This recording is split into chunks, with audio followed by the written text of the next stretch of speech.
The REDMAGIC 11 Pro is the world's first proper liquid-cooled smartphone, and it starts at just $699. That's not only the same price as last time, but it's almost half the price of the iPhone 17 Pro Max, and there are so many upgrades this year, it's insane. Unlike most flagships, box contents are stacked. You get a hardshell case, a charging cable of course, but you also get an 80-watt charging brick. And that's where the first proper upgrade comes in. Yes, we still get 80-watt wide charging, but now we also get, for the first time in REDMAGIC history, 80-watt wireless charging. And I have no idea how they managed to squeeze in a wireless charging coil, since the battery has actually jumped up to a whopping 7,500 mAh. And of course that new cooling system also takes up space. The liquid cooling system is controlled by a ceramic micro pump. It sits above the now 4D vapor chamber, which is the largest seen in a phone with liquid metal beneath it. And there's still an active cooling fan, but it now spins faster and is now water and dust proof. Which means for the first time in a phone with open vents, the REDMAGIC 11 Pro has an IPX8 water certification, meaning it can be dunked 1.5 meters deep. I'm just not sure you should try it. And for those who'd like to show off the phone, the design has been adjusted with that new liquid cooling system in mind, because yes, you can actually see it in action. You can toggle it on and off, and the same goes with the fan. The fan vents are now larger, and so are the buttons around the device.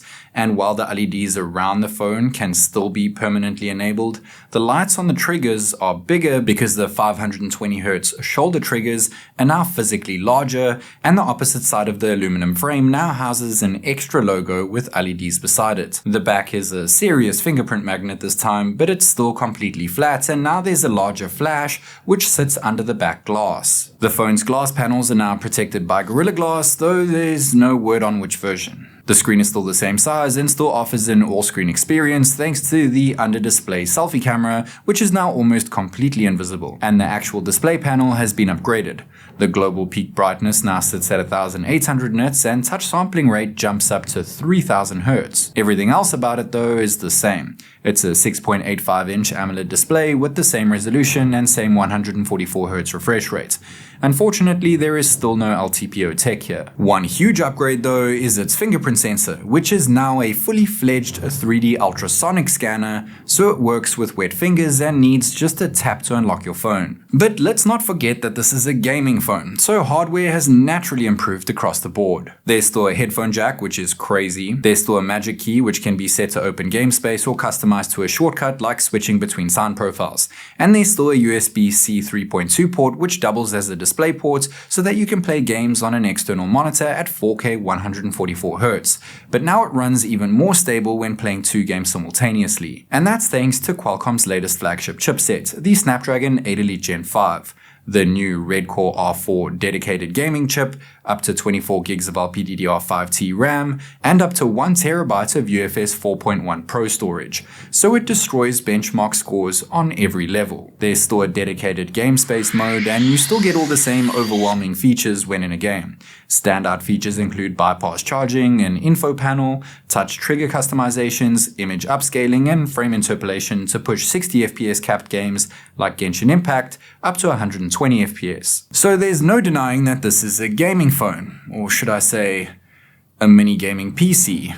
But how does it actually game? And when it is gaming, does that new cooling system actually prevent the new Snapdragon chip from overheating? Well, it certainly keeps things a bit cooler. I played multiple games for over an hour and it sat at around 41 degrees. And you have to remember that all the cooling systems in place are there to push heat away from internal components, so naturally the outside of the phone does get quite hot. I've set every game that we're about to play to maxed out settings and enabled frame interpolation when available, so I wasn't surprised to see Genshin Impact sit at a stable 120 FPS the whole time playing. It was the same case when playing Honkai Star Rail, also averaging 120 FPS, which again is no surprise. Wuthering Waves is significantly more demanding, so while it might be impressive that it sticks to 120 FPS, the previous REDMAGIC 10S Pro achieved the same. What has improved though is that it tends to keep the frame rate more stable when playing for a longer period. Delta Force is one of the best console-like games you can play on a phone right now, but unfortunately the in-game 120 FPS option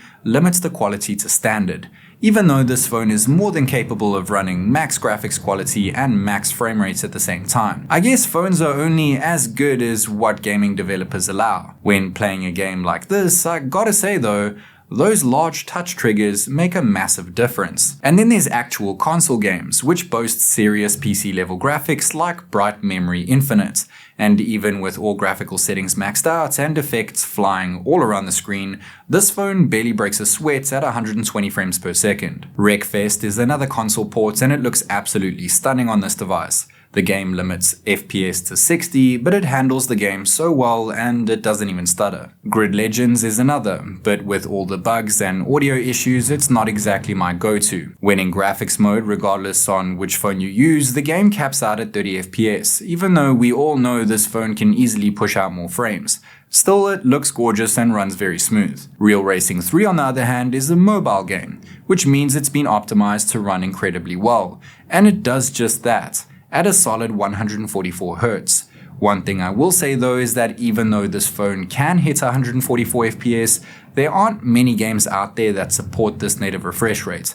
120 FPS is still more than fine for most mobile games anyway though. Haptic feedback is still insane when using this phone, and so are the speakers, especially since the speakers have now been upgraded and offer better depth.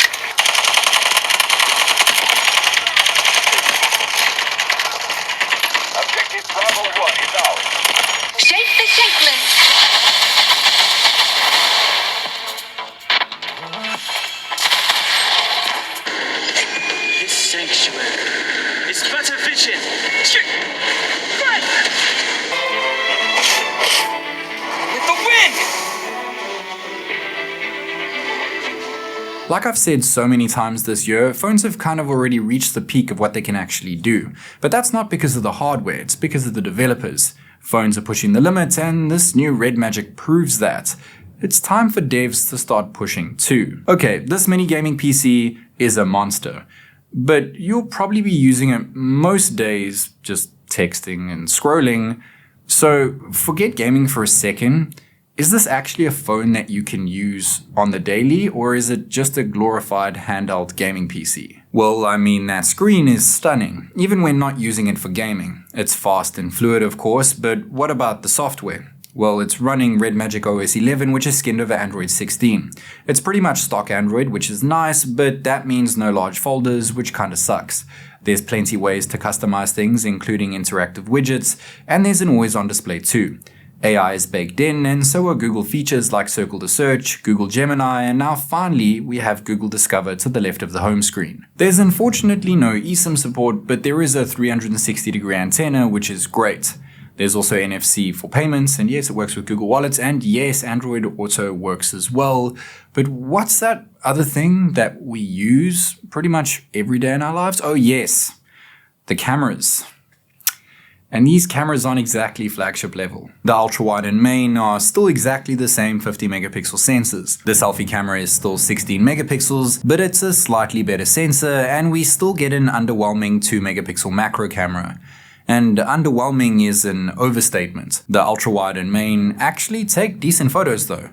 Just don't zoom in with the main camera because its 10 times max zoom isn't exactly impressive. Portraits with the main still look pretty good, but there's still no working portrait mode for the selfie camera. It does take surprisingly good snaps for an under-display camera though. Nighttime selfies are decent too, but even with beauty mode disabled, my face looks kinda wonky. The ultra-wide is decent at night too, and the main is actually really good in low light. But then there's video, and while we get 8K ultra-wide video now, it's not exactly something I'd brag about. 8K video with the main camera is slightly more stable thanks to OIS, but I'd still want to stay completely still. 4K 60 is better, but stabilization is terrible with the ultra-wide. And it isn't exactly fluid when using the main either. And this is what selfie video looks like on the brand new REDMAGIC 11 Pro. Car's coming right now. Let me know your thoughts of the video and microphone performance, but keep in mind that it's still capped at 1080p resolution and 30 frames per second when using the selfie cam, and there's still no portrait video mode. I guess that is the compromise you have to be willing to take if you want that all-screen experience. And it's a pretty big compromise when selfie night video literally shows screen pixels when light enters the scene. The ultra-wide camera does not really know how to control light noise when recording at night, and it's the same when recording with the main.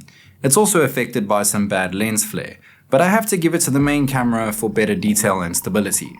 Camera performance is a clear indication that this is still a gaming phone. Its main camera does take decent photos, but everything else is kind of below mid-range performance. This brings me back to my question. Can this be your only daily phone? Well, if you're a gamer that for some reason doesn't like taking pictures, then yes. Yes, it can be. But if you're a gamer that likes to stream with their face in the frame, then the selfie camera performance is definitely going to be a deal breaker, though third-party apps do tend to help a bit. That said, this phone does pretty much everything better than anything else, and it's the same price as last year, and it's cheaper than most other flagships out there.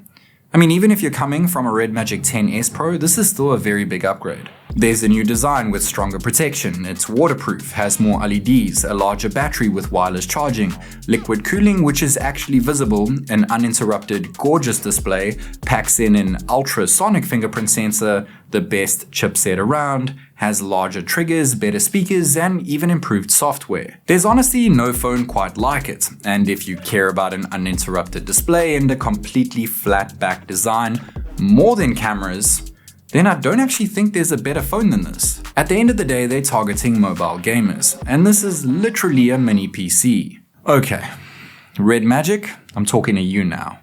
This phone is everything. You don't need to change anything. My suggestion, leave it as it is, and upgrade the cameras next time. Or at the very least, release an attachable selfie camera for streamers. As always, this is TechNick, and I'll catch you in the next one.